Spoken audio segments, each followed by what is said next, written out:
Hello, my name is Bennard, and I'm a bookseller here at Politics and Prose. And today I'm going to talk about international literature. And by that I mean literature that's been translated from other languages or literature written in English but carries the perspective of people, uh, nations, and societies outside of the mainstream American or English perspective. The first book I want to talk about is this volume of Adonis's collected poetry, translated by Khalid Matawa and published by the wonderful Yale Margella's Republic of Letters. This Adonis carries a special place in my heart because of his themes of colonialism and alienation that is very central to the Arab world, especially during these times when the violence in that part of the world has been magnified and has been often misrepresented by Western academics or Western journalism. But Adonis sheds light on their struggles with a very fine eye and with very precise poetry that is really hard not to sympathize with. The second book is Elena Knows by Claudia Piñeiro, translated by Francis Riddle and published by Charco Press. This book was recently nominated for the 2022 International Man Booker Prize, and reading it, it's easy to see why. Piñeiro hones in on Argentinian society and particularly the women in Argentina who are constricted by both religion and politics and are imprisoned in their bodies, in their minds, and even in their spiritualism or religion. And I love reading this book because I'm from the Philippines, a very Catholic country, who is also similarly constrained by religion and by the government. And we can see here the women in her book are trying their best to go against those constructs.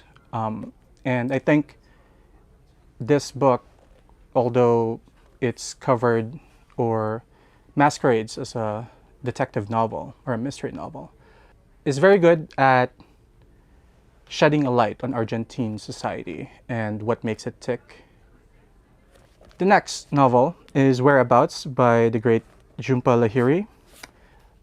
Whereabouts was written in Italian at a period when Jhumpa, who originally wrote in English, started writing in Italian, one of the greater second acts in literary history.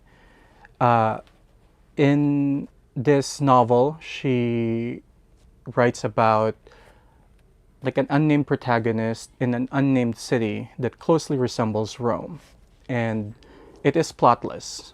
But what I loved about this novel is that it embodies the feeling of alienation and we that immigrants or people who didn't really live or were not born and raised in a particular place feels when they live in that place. And I read this novel when I was in Rome, and it certainly gave more nuance and more texture to my vacation there, as I imagine myself walking the same streets that Jhumpa Lahiri walked as she was writing this novel. And even though it was translated in a language, or it was written in a language that was not the language of her birth, or the language that she knew, it gave me the confidence to say or believe that Jhumpa Lahiri, if she puts her mind to it, can write in any language that she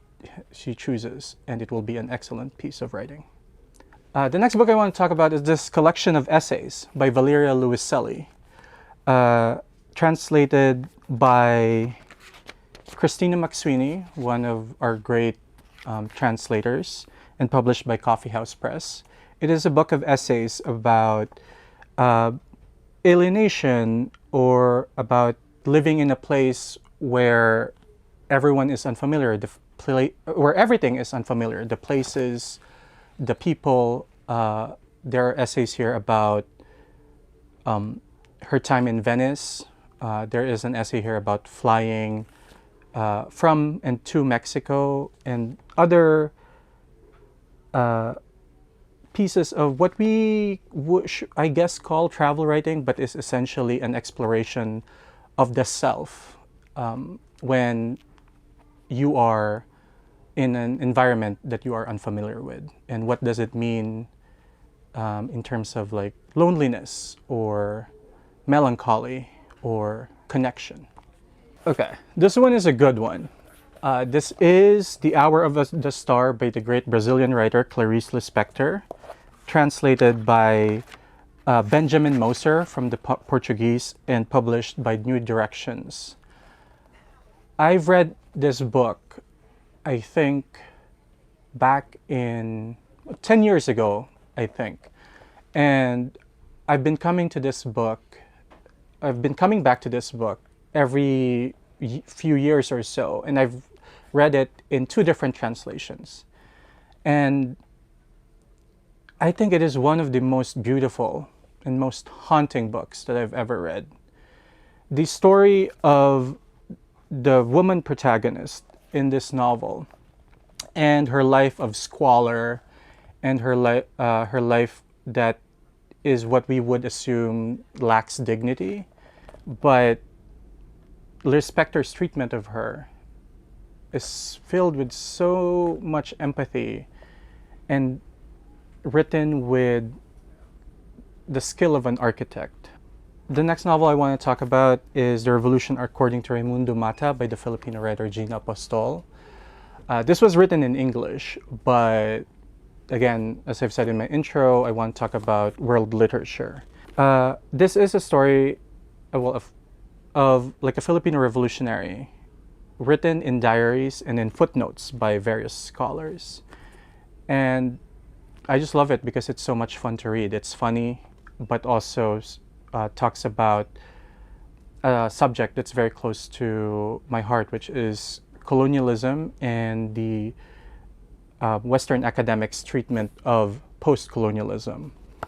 And who gets to speak about the history of a country, and who gets to parse the pieces and interpret it. And this is a lovely example of that, but more so than that, it's just like a funny romp through Philippine history, where many Filipino heroes that is well known to people like me who grew up in the Philippines and had a Filipino education know. And you know, the vignettes that was offered in this book, in the diary entries of this fictional revolutionary, is just hilarious. And that's why I love this book. The last book that I want to talk about is Jorge Luis Borges' collected fiction, which is translated by Andrew Hurley and published by Penguin. Borges is one of my favorite writers, and I think one of the greatest writers in the world, probably top 5 if I'm gonna rank them. His stories are just otherworldly, and I think no one writes like him. He uses elements of postmodernism, elements of science fiction, espionage, of espionage novels, of detective fiction, mysteries, etc. He basically marshals all the forces of literature in order to craft these perfect stories that has meta-narratives about language and art. And I think if I'm gonna recommend like a book that should be held as sacred, like the Bible, I would present this, because I think Borges' influence on literature is unmatched. So the world of translated literature, of international literature, is so vast. I would love to talk to you more about it. So if you'd like, come visit us at our store at 5015 Connecticut Avenue Northwest, so that we can talk more about it, or you can buy it on our website at politics-prose.com.